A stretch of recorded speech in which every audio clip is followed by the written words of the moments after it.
हे friends, SRJ classes में आपका बहुत बहुत स्वागत है। देखिए, हम पढ़ रहे थे भारत का भूगोल, इंडियन ज्योग्राफी के बारे में। जब हम पढ़ते हैं तो हमने पहले ही उत्तर के पर्वतीय क्षेत्र, उत्तर का विशाल मैदान, दक्षिण का पठार, इन 3 भौगोलिक क्षेत्रों को खत्म कर लिया। चौथा जो हमारा क्षेत्र है वो है द्वीप समूह। भारत के द्वीप समूह की जब बात की जाती है तो भारत में कुल कितने द्वीप हैं और कैसे इन्हें बांटा गया है। देखिए, क्योंकि हमने पढ़ा है कि भारत का जो नक्शा है उसके एक साइड पे बंगाल की खाड़ी और दूसरे साइड में अरब सागर आता है, तो हम वैसे ही द्वीप समूह को भी बांटेंगे। एक साइड में लिखेंगे अरब सागर के द्वीप समूह और दूसरे साइड में बंगाल की खाड़ी के द्वीप समूह। भारत में कुल 247 द्वीप समूह है, जिसमें से एक साइड में अर्थात जो हमारा अरब सागर है इसके साइड में 43 द्वीप आते हैं।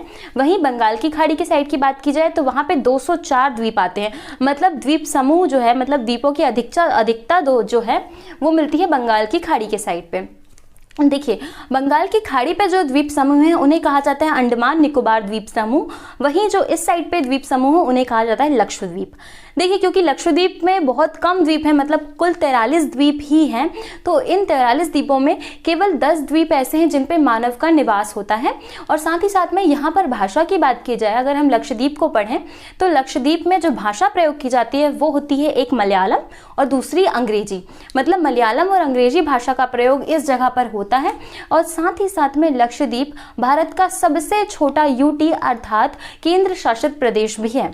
भारत का सबसे छोटा केंद्र शासित प्रदेश लक्षद्वीप। साथ ही साथ में यहाँ पर एक जिला है, केवल एक ही जिला है और राजधानी का नाम है कवरत्ती। यहाँ की राजधानी कवरत्ती है। अब बात करते हैं हम बंगाल की खाड़ी की। तो बंगाल की खाड़ी के जो 204 द्वीप समूह हैं, उन द्वीप समूह में सबसे महत्वपूर्ण जो द्वीप आता है वो आता है अंडमान निकोबार। देखिए, अंडमान निकोबार को कुल 4 भागों में बांटा गया है। अंडमान को 4 भागों में बांटा गया है। सबसे ऊपर वाला जो अंडमान है वो कहला जाता है उत्तरी अंडमान। देखिए, क्योंकि सबसे ऊपर है इसलिए उत्तरी हो जाएगा, सबसे नीचे जो होगा वो दक्षिणी हो जाएगा, बीच में जो बना वो मध्य हो जाएगा। सबसे ऊपर वाला उत्तरी हो गया, सबसे नीचे वाला दक्षिणी, बीच वाला मध्य। अब बाद में इन तीनों का नामकरण करने के बाद मान लीजिए एक नया अंडमान, छोटा सा एक और द्वीप समूह दिखाई दिया, तो उसे क्या नाम दिया जाए? तो उसे दे दिया नाम लिटिल अंडमान या छोटा अंडमान। ठीक, तो कौन कौन से अंडमान है? देखिए, उत्तरी अंडमान, मध्य अंडमान, दक्षिणी अंडमान या लिटिल या लघु अंडमान। निकोबार की बात की जाए तो निकोबार 2 द्वीप समूह है। एक को कहा जाता है कार निकोबार और दूसरे को कहा जाता है ग्रेट निकोबार।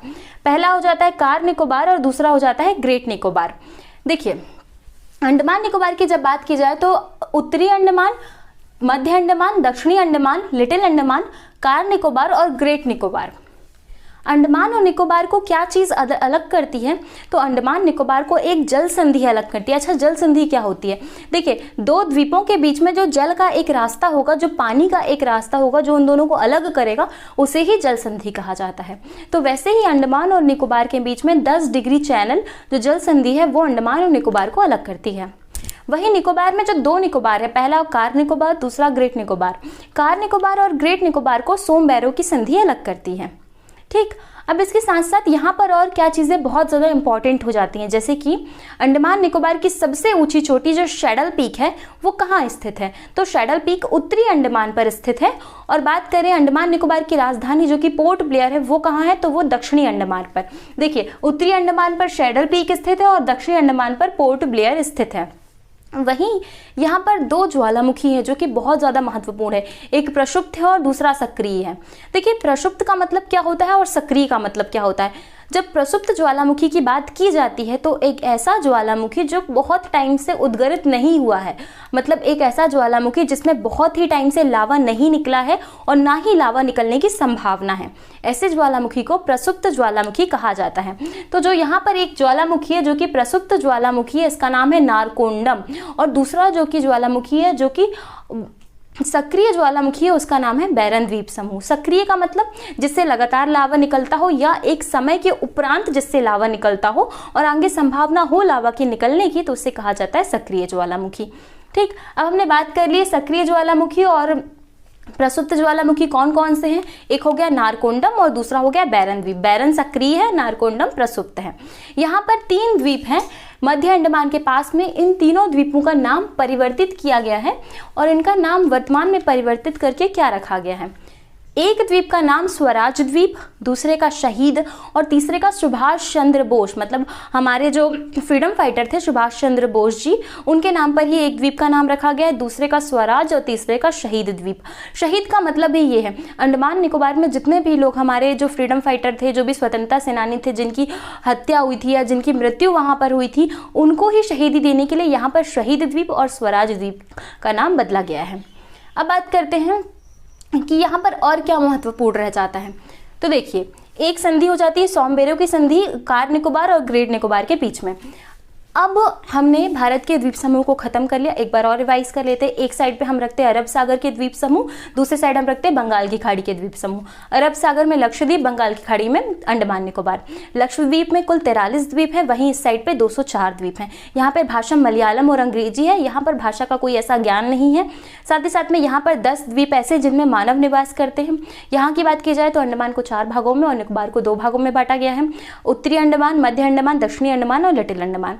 नीचे निकोबार में कार निकोबार और great Nicobar. 10 degree channel in दोनों को साथ में अलग करता है। ठीक, अब भारत के द्वीप समूह यहाँ पर समाप्त होते हैं। इसके बाद हमें जो टॉपिक पढ़ना है वो होगा भारत की नदियाँ, मतलब भारत में अपवाह तंत्र किस प्रकार का है। देखिए,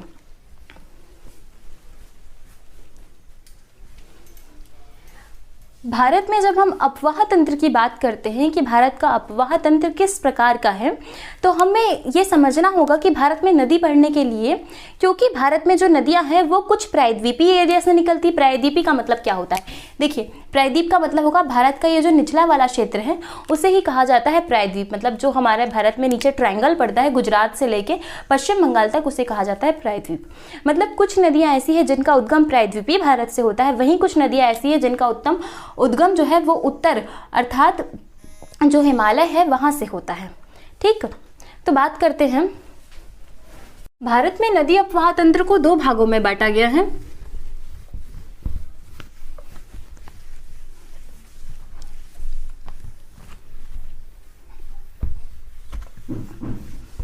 देखिए, भारत में जब नदी अपवाह तंत्र की बात करते हैं या नदियों की बात जब की जाती है, नदियां और साथ ही साथ में नदी के जब अपवाह तंत्र की बात की जाती है, अपवाह तंत्र, तो भारत में नदी अपवाह तंत्र को 2 भागों में बांटा गया है। अब 2 भाग कौन कौन से हैं? पहला जो होगा वो होगा हिमालयीन नदी अपवाह तंत्र,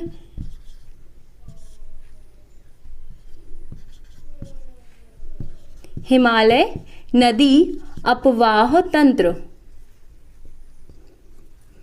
अपवाह तंत्र। दूसरे साइड में जब बात की जाएगी तो एक साइड होगा प्रायद्वीपीय नदी अपवाह तंत्र, प्रायद्वीपीय नदी अपवाह तंत्र, प्रायद्वीपीय नदी अपवाह तंत्र, हम तंत्र लिख देते हैं यहाँ पर। ठीक, देखिए, प्रायद्वीपीय नदी अपवाह तंत्र और हिमालयीन नदी अपवाह तंत्र में अंतर क्या होगा? जो नदियां हिमालय से निकलती हैं उनके अपवाह तंत्र को हिमालयीन नदी अपवाह तंत्र, वहीं जो नदियां प्रायद्वीपीय भारत से निकलती हैं उनके अपवाह तंत्र को प्रायद्वीपीय नदी तंत्र या नदी अपवाह तंत्र कहा जाता है। देखिए, हिमालय से निकलने वाली नदियों की बात की जाए तो हिमालय से कुल कितनी नदियां निकलती हैं? तो मुख्य रूप से भारत में हिमालय से 3 नदियां निकलती हैं। अब ये 3 नदियां कौन कौन सी हैं? पहली नदी हो जाएगी हमारी सिंधु नदी, दूसरी हो जाएगी गंगा नदी और तीसरी हो जाएगी ब्रह्मपुत्र। देखिए, भारत की ऋग्वेद में लिखी सबसे पवित्र नदी सिंधु नदी, जिसका वर्णन ऋग्वेद में है। वहीं भारत की सबसे ज्यादा पवित्र मान्य नदी गंगा नदी, और इतनी बड़ी मतलब ब्रह्मपुत्र नदी जो कि चौड़ाई में बहुत बड़ी है। तो इसका मतलब जितने भी जो भी सबसे ज्यादा महत्वपूर्ण और बड़ी नदियां हैं उनका उद्गम हिमालय से होता है। वहीं प्रायद्वीपीय भारत की बात की जाए तो प्रायद्वीपीय भारत से फिर से वैसे ही जैसे हमने द्वीप समूह को बांटा था, एक साइड अरब सागर दूसरी साइड बंगाल की खाड़ी, तो वैसे ही प्रायद्वीपीय भारत की जो नदियां हैं वो भी 2 भागों में बटेंगी। कौन कौन से भागों का? एक होगा बे ऑफ बंगाल में गिरने वाली नदियां और दूसरा होगा अरब सागर में गिरने वाली नदियां। देखिए, नदियां क्योंकि सागर से निकल तो नहीं सकती है ना, इस कारण से उनके समाने वाले भाग में उनको 2 भागों में बांट दिया जाएगा। एक साइड बंगाल की खाड़ी में गिरने वाली नदियां और एक साइड पे अरब सागर में गिरने वाली नदियां। बात करते हैं सिंधु नदी की, क्योंकि सबसे पहले हम देख रहे हैं सिंधु नदी को। तो सिंधु नदी कहाँ से उद्गमित होती है? तो चेमयानडुंग मानसरोवर तिब्बत से सिंधु नदी का उद्गम होता है। चेमयानडुंग जो है वो एक ग्लेशियर का नाम है, वही तिब्बत मानसरोवर से इस नदी का उद्गम होता है। इसकी लंबाई 2880 किलोमीटर है, जो कि मुख्य रूप से भारत के जम्मू कश्मीर लेह वाले क्षेत्र में बहती है और इसके बाद यह पाकिस्तान में चली जाती है। इसकी प्रमुख रूप से 5 सहायक नदियां हैं, झेलम, चिनाब, रावी, व्यास, सतलज। झेलम, चिनाब, रावी, व्यास और सतलज ये पाकिस्तान में जाकर मिलती हैं और साथ ही साथ में इसे पाकिस्तान की जीवन रेखा और सिंगी खम्बान भी कहा जाता है। ठीक, सिंधु नदी की बात करें तो सिंधु नदी कहाँ से उद्गमित होती है? जो चेमयानडुंग ग्लेशियर से उद्गमित होती है। देखिए, अब यहाँ बात करते हैं हम नदी अपवाह तंत्र में। सबसे पहली जो नदी है हमारी वो है सिंधु नदी। सिंधु नदी, सिंधु नदी की जब बात की जाए तो सिंधु नदी का उद्गम कहाँ से हुआ है? तो हमने पढ़ा चेमयानडुंग ग्लेशियर। चेमयानडुंग ग्लेशियर, ये ग्लेशियर कहाँ पर है? तो तिब्बत मानसरोवर में। तिब्बत मानसरोवर से। देखिए ये नदी किस प्रकार बहती है। जब हम इसका अपवाह तंत्र पढ़ते हैं तो देखिए यहाँ से तिब्बत मानसरोवर से उसका उद्गम हुआ। ये मानसरोवर है तिब्बत में, यहाँ से इसका उद्गम होता है। ये नदी जाती है सीधे, ये जम्मू कश्मीर राज्य में बहती है भारत के। इसके बाद ये पाकिस्तान में जाती है पीओके वाले क्षेत्र में और पाक में जाकर ये मिल जाती है। ठीक, लेकिन इसके बाद यहाँ पर पीओके के बाद में मतलब पाकिस्तान के पास में यहाँ पर इसकी सहायक नदियाँ इससे मिलती है। कौन कौन सी? तो ये हो गई चिनाब, यहाँ से आ गई झेलम, रावी, व्यास और एक आती है सतलज। मतलब कुल 5 नदियां जो है इसकी सहायक नदी होती है और इसके बाद ये पाकिस्तान में मिल जाती है। तो सिंधु नदी की कितनी सहायक नदियां हैं? तो 5। कौन कौन सी हैं? पहली की बात करते हैं हम। पहली है झेलम,